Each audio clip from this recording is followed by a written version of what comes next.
petit matin, tout était silencieux dans une maison ordinaire d'un quartier calme de Melbourne. Aucun cri, aucune dispute, aucune discussion, juste une fenêtre qui se brise, une chambre plongée dans l'obscurité.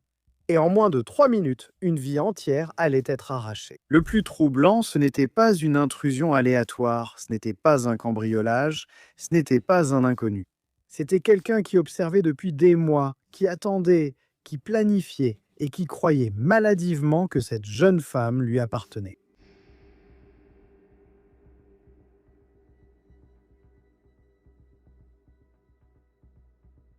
Je suis Marcos Campos, soyez tous les bienvenus. Et voici l'histoire de Céleste Manot. Une affaire qui ne commence pas la nuit du crime, elle commence bien avant, avec une jeune fille connue pour être trop gentille pour imaginer que quelqu'un puisse vouloir lui faire du mal. Découvrons ensemble tous les détails de cette histoire. Mais avant, pensez déjà à vous abonner ici.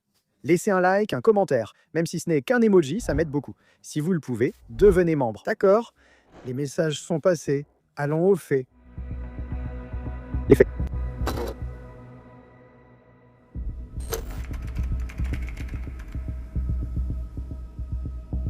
Céleste est née le 22 novembre 1996 à Melbourne, en Australie. Fille d'Eddie de Moreau et aussi de Tony Manot, elle a grandi dans une famille italo-australienne très soudée. Elle avait un demi-frère aîné du côté de son père et un frère cadet avec qui elle vivait. Après la séparation de ses parents, elle a commencé à vivre avec sa mère et son frère dans une banlieue au nord de la ville de Mernda, selon sa famille et ses amis. Céleste était le genre de personne qui illumine n'importe quel endroit, toujours souriante, toujours à essayer de voir le bon côté des choses, tu vois. En fait, elle poussait les autres vers l'avant, vers le haut, et elle étudiait, par coïncidence, la criminologie et la psychologie dans une université là-bas.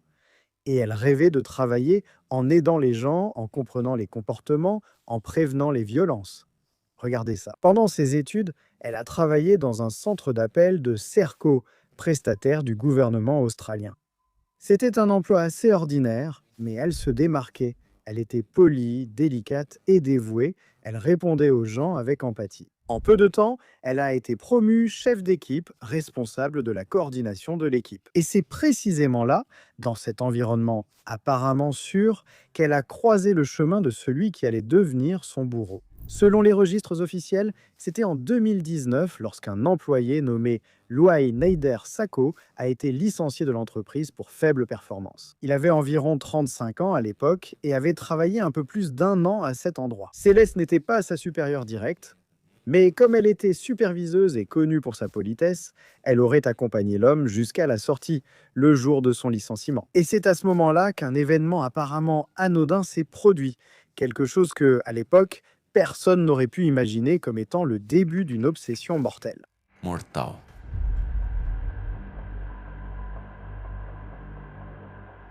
Ce jour-là, lors du licenciement, alors qu'ils étaient déjà à la porte du bâtiment, Céleste a tendu la main pour dire au revoir à son ancien, désormais ex-collègue de travail. Là, n'est-ce pas? Un geste complètement banal de politesse. Selon des témoignages cités dans les enquêtes et aussi dans certaines reconstitutions de l'affaire. Loy n'a pas serré sa main, à la place, il s'est approché et a embrassé Céleste sur la joue. Quelque chose de totalement, là oui, hors contexte, intrusif, inattendu. Ils se connaissaient à peine et n'avaient jamais travaillé ensemble, bien qu'ils soient les collègues dans la même entreprise. Là-bas, ils n'avaient jamais eu le moindre rapprochement, donc ce n'était pas une intimité appropriée, n'est-ce pas? C'était franchir la limite. Céleste a été un peu déconcertée sur le moment, mais elle est restée fidèle à sa manière polie qu'elle a toujours eue.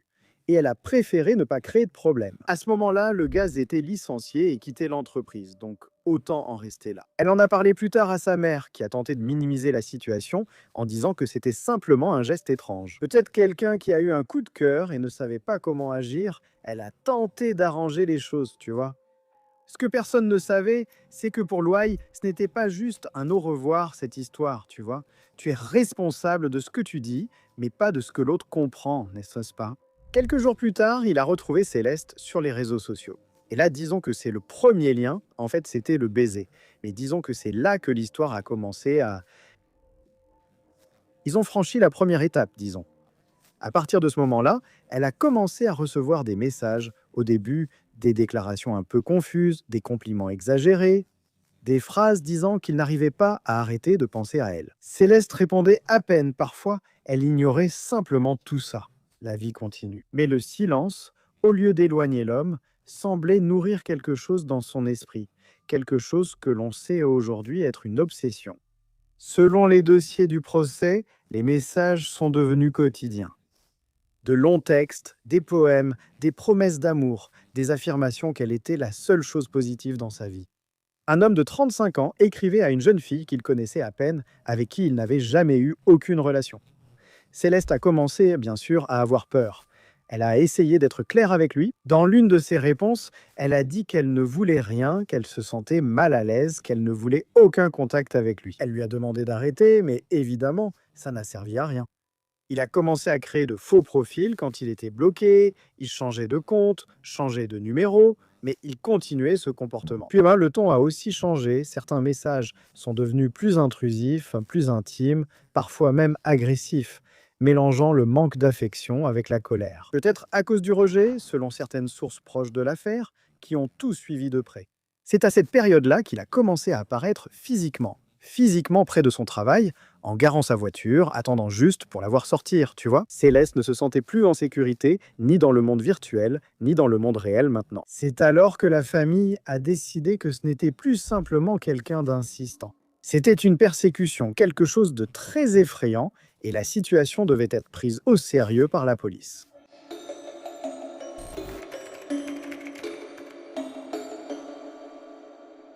Au début, Céleste croyait encore que tout allait s'arranger d'une certaine manière, disons, selon l'ordre naturel des choses, tu vois, que ça allait se résoudre tout seul. Qu'à un moment donné, Loïs lasserait, comprendrait plus ou moins le message et passerait à autre chose, n'est-ce pas? Mais ce n'est pas ce qui s'est passé, les messages continuaient, les faux profils apparaissaient les uns après les autres. Et, selon les témoignages du procès, il a commencé à rôder autour de son lieu de travail, restant dans sa voiture, l'observant de loin.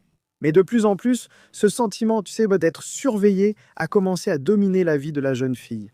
Sa mère, Aide, a été celle qui a le plus insisté. Ce n'était pas de la drague, ce n'était pas une passion mal résolue, c'était bien quelque chose de maladif. Oui, et on a déjà vu plusieurs fois que ce genre d'obsession ne finit pas bien, n'est-ce pas?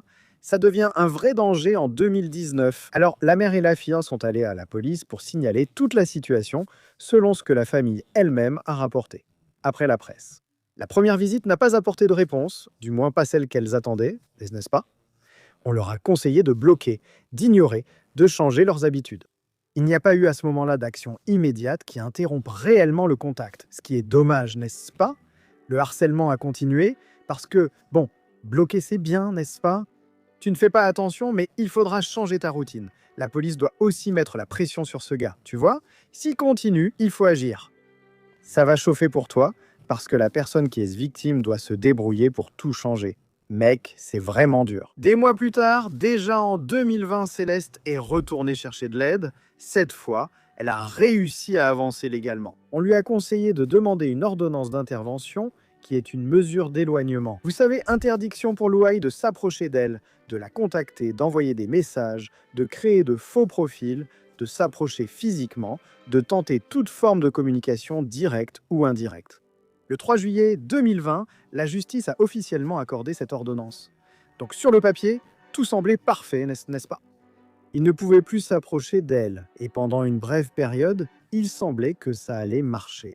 Les messages directs ont cessé, le silence est revenu. Progressivement, Céleste a respiré plus librement, est ressortie, a recommencé à sourire et a tenté de reprendre une vie normale. À cette même période, elle a entamé une relation avec un collègue de travail, d'ailleurs avant même que toute cette histoire ne se termine. Ici, elle était même allée jusqu'à publier des photos avec cette personne, donc il semble qu'ils étaient vraiment engagés dans quelque chose de sérieux.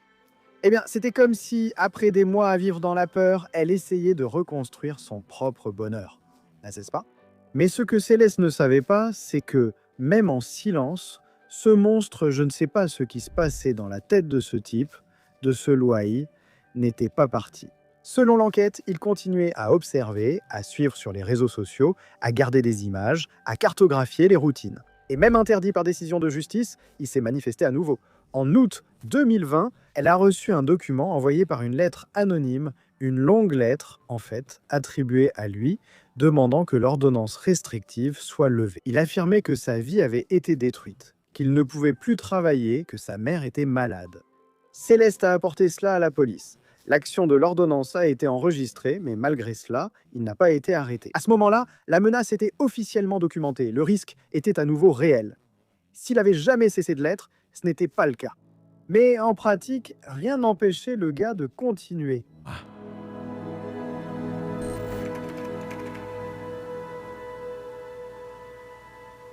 Dans la nuit du 15 novembre 2020, Céleste est sortie avec son petit ami, le gars du travail, celui qui avait posté la photo. Ils ont dîné, ils ont discuté, beaucoup ri. C'était une soirée très agréable, toute simple, de celle qu'on garde dans le cœur sans savoir que ça pourrait être la dernière. Avant de dormir, elle a posté une photo à côté de ce petit ami sur les réseaux sociaux. Un instantané de bonheur, de vie, d'une personne qui va de l'avant. Selon l'enquête, cette image a été vue par Louaï. Et, pour un esprit déjà envahi par l'obsession, cela a été interprété comme un rejet définitif. Que c'est peut-être, je dirais même, une provocation. Parce que ces gars-là, quand ils sont un peu désorientés comme ça, tourmentés par leur propre obsession que cette personne leur appartient, ils finissent par croire qu'il y a vraiment quelque chose et que la personne est simplement en train de rejeter. Tromper, c'est un truc de fou comme ça. Vraiment dingue, mec, alors. Dans la nuit du 16 novembre 2020, vers 3h30 du matin, Louaï est sorti de chez lui. Et il a conduit jusqu'à la ville où Céleste habitait avec sa mère et son frère. Selon les documents du dossier, il avait recherché des adresses, utilisé des cartes en ligne, et d'après les sources, il serait même déjà passé là-bas à d'autres occasions. Il avait observé la maison, étudié la routine, il était méticuleux. Ce type avait de mauvaises intentions. Ce jour-là, il s'est donc garé, a sauté le portail de derrière et s'est dirigé vers la fenêtre de la chambre de Céleste. Le marteau. Il a brisé la vitre, le bruit, évidemment, a réveillé toute la maison en quelques secondes. Il était déjà dans la chambre, Céleste dormait là. L'attaque fut rapide et brutale. Les expertises ont confirmé qu'elle a reçu 23 coups de couteau, des blessures au thorax, à l'abdomen, au dos, aux jambes, aux bras, au cuir chevelu. Des marques de défense montrent qu'elle s'est réveillée et a tenté de se protéger. Un des premiers coups de couteau a touché le cœur. Tout s'est passé en quelques minutes. La mère, Aide, s'est réveillée au bruit du verre et a couru dans le couloir de la maison. Très probablement, elle imaginait déjà ce que cela pouvait être, n'est-ce pas?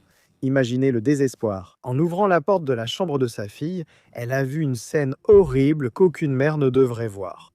Le sol était couvert d'éclats de sang partout, et Céleste, effondrée, ne répondait plus.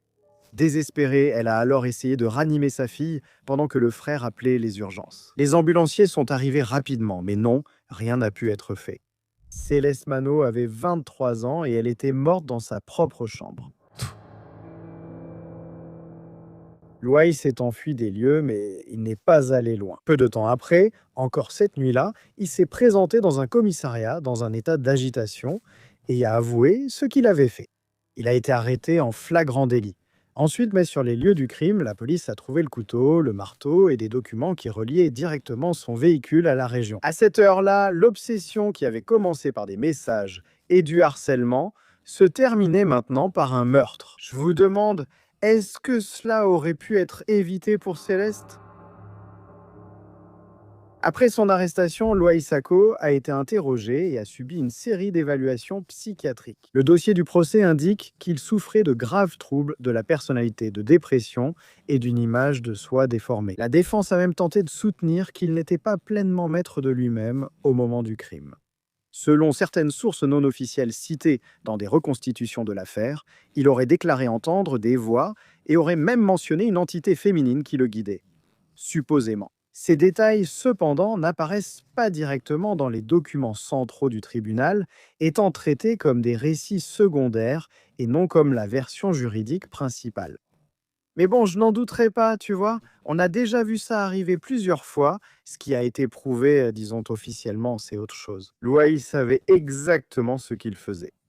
L'accusation a démontré qu'il y a eu planification, recherche d'adresse, violation consciente de l'ordonnance restrictive, utilisation d'outils, attaque ciblée, fuite et ensuite confession.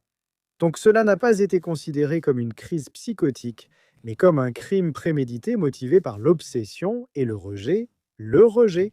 Je trouve ça absurde, non? Genre, mince, si une personne pense que l'autre l'aime, elle est obligée d'aimer aussi, mec, c'est fou, non, vraiment. Il a plaidé coupable de meurtre et l'affaire est passée à la phase de condamnation à la Cour suprême de Victoria, à Melbourne, et ce procès-là a été présidé par la juge Jeanne Dixon.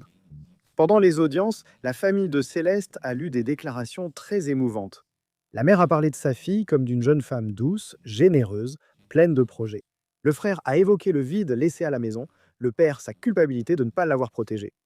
Le ministère public a, lui, requis la perpétuité, en soulignant que la brutalité de l'attaque, les 23 coups de couteau, la violation de l'ordonnance judiciaire, la persécution pendant plus d'un an, l'absence de remords pour tout cela. C'était évident, n'est-ce pas? Les arguments là, percutants, pour qu'une peine de prison à perpétuité soit sérieusement envisagée? La famille d'une femme assassinée a supplié un juge d'enfermer à jamais son harceleur meurtrier. Un psychiatre légiste a déclaré au tribunal que le meurtrier de Céleste Manot avait un passé mental sombre et profondément troublé. La défense a demandé une peine réduite, évoquant des troubles de la personnalité. Le 29 février 2024, la décision est tombée. Louaine Dersako a été condamné à 36 ans de prison avec une peine minimale de 30 ans avant toute possibilité de libération conditionnelle. La juge a qualifié le crime de lâche, terrifiant, profondément troublant, mais a considéré les troubles mentaux comme des circonstances atténuantes pour ne pas appliquer la prison à perpétuité. Pour la famille, c'était comme perdre Céleste encore une fois. À l'extérieur du tribunal, Eiji a déclaré que le système avait échoué envers sa fille, avait échoué en minimisant le harcèlement qu'elle subissait, avait échoué en n'empêchant pas cet individu malade de s'approcher, avait échoué en épargnant quelqu'un qui n'a eu aucune pitié. Depuis lors, elle a transformé son deuil en combat. Et c'est ça, n'est-ce pas, que je dis toujours ici? C'est une faille du système lorsqu'il ne prend pas en compte la punition adéquate pour ceux qui n'ont pas eu de miséricorde. Le gars entre chez la fille pendant qu'elle dort, s'imaginant des choses, et lui donne 23 coups de couteau, un vrai bon gars. La mère de cette jeune fille, qui a perdu la vie, a donc accordé des interviews, participé à des documentaires, elle est allée au Parlement de Victoria, a exigé des changements dans la loi sur la surveillance électronique pour les harceleurs. C'est quelque chose d'intéressant, n'est-ce pas? Plus sévère pour les crimes d'obsession et de violence envers les femmes. Après la condamnation, de nouvelles informations ont émergé sur l'état mental de Louaï en prison. Des médias australiens rapportent qu'il a entamé une grève de la faim, a été hospitalisé et placé sous surveillance psychiatrique rapprochée. Des rapports signalent des tentatives d'automutilation et une instabilité émotionnelle en prison. Ce qui a renforcé l'évaluation selon laquelle, bien qu'il soit conscient et responsable de ses actes, il présente un état psychologique grave nécessitant un suivi constant. En détention, l'histoire de Céleste Humano a cessé d'être simplement une affaire criminelle. Non, les gars, elle est devenue un symbole. Comme tant d'autres cas similaires, un symbole montrant que le harcèlement n'est pas une exagération, ni un manque d'affection, ni une romantisation mal interprétée. C'est le début de quelque chose de bien plus dangereux, et si ce n'est pas pris au sérieux, cela peut finir de la même façon. Quand je parlais, tu vois, sa mère a dit: vous n'avez pas pris ça au sérieux, hein? Ce qu'on a dénoncé, c'était déjà un comportement, ce qu'on appelle le fameux parcours de conduite, tu vois? La conduite commence ici, puis ça grandit, ça grandit, ça grandit. Le gars reste là à traîner pendant un an, et puis on donne l'ordonnance restrictive. Mais on sait bien que ce n'est pas très efficace, hein? Peut-être qu'une surveillance électronique, comme la mère l'a suggéré, serait un bon début. Tout à coup, je ne sais pas, peut-être aussi une petite puce sur la personne qui est victime du harcèlement. C'est alors qu'il y a le croisement, n'est-ce pas, par satellite entre les deux appareils. S'ils sont proches, à 1 kilomètre de distance, cela envoie déjà un signal à la police. Ils auront le temps d'y aller, de le localiser et de l'attraper. Et s'il est proche, en violant l'ordonnance restrictive, parce que, on va arrêter le gars, hein, le mettre en prison à perpétuité parce qu'il poursuit. Non, mais on prévient des précédents, on en a plein, n'est-ce pas? Donc sur la base de tout ça, on a des raisons de croire que tu peux dépasser la limite et faire une connerie. Donc dès que tu t'es approché de la distance déterminée, la police a été alertée. Va là-bas et dis-lui: écoute, hein, tu ne respectes pas, tu seras puni, petite punition.